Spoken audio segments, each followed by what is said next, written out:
So if you'd like to share with the listeners, man, through your recovery process, what do you believe that you are recovering from? Well, I actually don't use the word that I'm recovering anymore. Okay. I have recovered. And the reason why I use that language is because I think that when people are talking about recovering, there's a certain time period that you're supposed to be recovering from the disease of addiction. And in my experience, pre-November 6th, 2017, I couldn't go, 2 weeks without using, and I couldn't go an entire day without thinking about it, without obsessing about it, without craving for it. And after I did my program, after I met Jesus face to face at IHOP and I did the 12 steps as if my life depended on it. After Okay. step 5, I had this complete psychic change. I had this thing happen, this awakening happen, that I no longer was craving or obsessing about drugs or alcohol. And that's when I'm able to say that I recovered at that point because, just like a flu, if you have flu symptoms and you're talking to people, you're like, hey, I have the flu. Mm-hmm. And then when those symptoms start to subside, you start talking about I'm recovering from the flu. And then when you no longer have the flu, when you don't have those symptoms, when you're not sick, you say I've recovered from the flu. And then you just don't even necessarily have to talk about it all that much anymore. Mm-hmm. And I understand that I'm an addict, that I have the disease of addiction. I can't, Mm-hmm. smoke a little bit of crack sometime in my life, because then I'll be a homeless crackhead for the rest of my life. And I'm very well aware of that. But Okay. I don't think about it anymore. My mind, my spirit, and my soul has really recovered from it. Okay. Great. Great. I'm glad you broke it down like that. That makes a whole lot of sense. But me myself, I'm still recovering right now.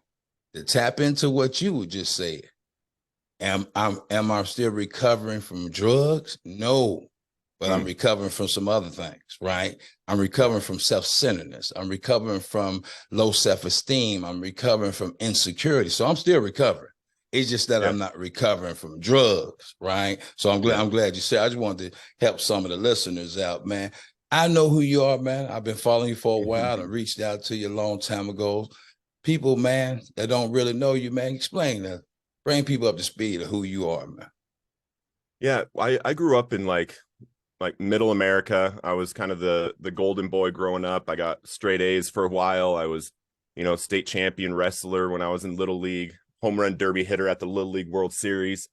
Went to a school most people have heard of, Columbine High School. And, I was the captain, the defensive captain of our state championship football team my senior year. And, you know, I was introduced to cocaine at 12 years old.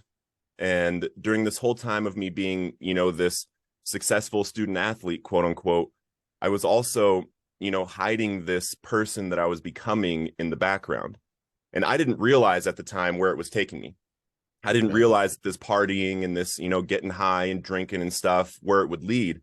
And then on September 28th, 2008, I'd been out drinking and partying like most nights of my freshman year of college when I woke up to my phone ringing and vibrating down by my leg.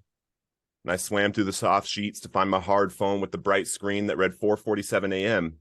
And my best friend Chucker was calling me. And I remember having the conscious choice that I could either answer the phone like I always do with, "Hey, what's up, Chuck?" Or I could answer the way I was feeling with, "Hello." And in my Mhm. still drunken state, I chose the latter, to which a soft voice replied, "Hey, what's up? Why are you calling me this late?"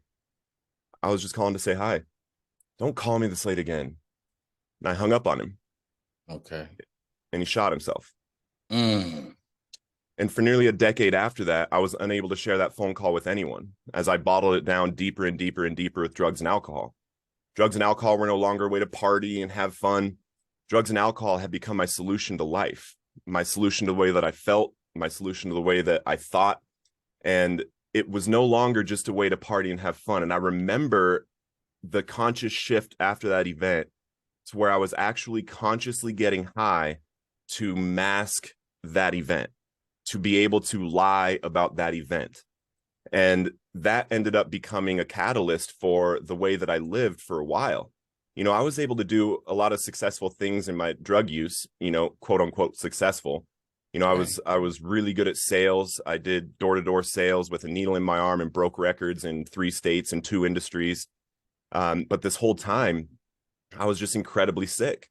And I wasn't able to actually fulfill on my goals. I would write things down on my whiteboard and let's say, 3 o'clock, I'm going to go knock doors and I'm going to go, sell 10 accounts by 8 o'clock. And then 3 o'clock is rolling around and I don't have dope. The doors are waiting. The Right. doors are waiting until I have dope. And, Mm. after a while, I was working up in Montana in 2015.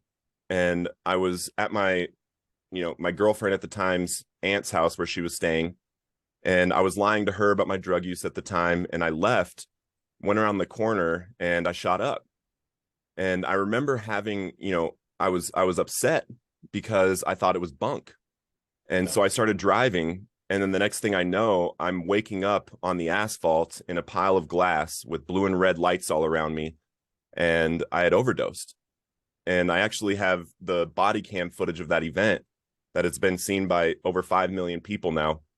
And it literally shows me, unresponsive, like dead. Yeah. They can't find pulse. I'm not breathing. And, I have to watch that in a courtroom. And you would think that an event like that would get somebody to stop. Right. But I suffered for 2 more years, bro. 2 more years of trying to stop, 2 more years of sticking a needle in my arm and crying while I'm doing it because I don't want to do it, but I have to. Yeah. And it got to a point where I was homeless. I was 86 from the homeless shelter, so I was super homeless. And I was unable to stop using these drugs. Mm. And it got to a point, in this whole time, I'm going to 2 meetings every day, 2 fellowship meetings every day. I'm going to church every Saturday and Sunday. I'm going to a Bible study every Tuesday. And I even went to an MMA gym for a while thinking that the pros might be able to beat recovery into me, but Right. nothing was working. Nothing was working. And it got to a point where on this Tuesday, it was November 7th, and I had used the day before, and I was getting ready to go to this Bible study. And I was sitting in this car that this girl let me borrow. And I had this epiphany that, like, right now in this moment, I need dope. I have tried everything to stop, Yeah. and I can't. And so I sat back in that chair and I audibly said to God, I was like, I'm done. I'm not going to this Bible study. I'm not going to church.